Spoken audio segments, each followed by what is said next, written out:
ജീവിതത്തിൽ പ്രശ്നങ്ങളില്ലാത്തവരായി ആരാണുള്ളത്? ഒരു രീതിയിൽ അല്ലെങ്കിൽ മറ്റൊരു രീതിയിൽ എല്ലാവർക്കും പ്രശ്നങ്ങളുണ്ട്.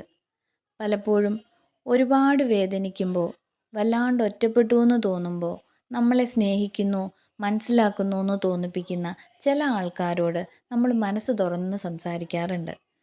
ഒക്കെ കേട്ടതിന് ശേഷം നമ്മളെക്കാൾ കൂടുതൽ നമ്മുടെ ജീവിതം നന്നായി വരണമെന്ന് അവർക്കാണ് ആഗ്രഹമെന്ന് തോന്നിപ്പിക്കുന്ന രീതിയിലുള്ള നിർദ്ദേശങ്ങളും ഉപദേശങ്ങളും ഒക്കെ ഉണ്ടാവും. ഏറ്റവും ഒടുവിൽ നമ്മളൊരു തീരുമാനം എടുത്തിട്ടുണ്ടെങ്കിൽ അതിൻ്റെ ഒപ്പം ഇവരിൽ എത്ര പേരുണ്ടാവും?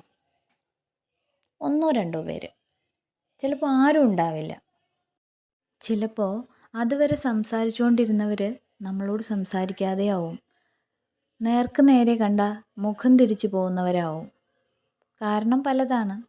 ചിലപ്പോൾ നമ്മൾ ബാധ്യതയായെങ്കിലോ സഹായിക്കേണ്ടി വന്നെങ്കിലോ അങ്ങനെ പല കാരണങ്ങളുണ്ടാവും, അല്ലേ?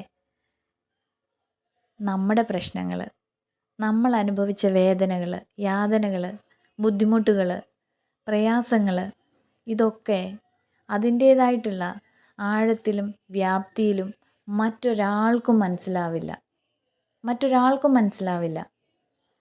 കേൾക്കുന്നവർക്ക് അരമണിക്കൂറോ ഒരു മണിക്കൂറോ ദൈർഘ്യമുള്ള വെറും കഥകൾ മാത്രമായിരിക്കും നമ്മുടെ ജീവിതം.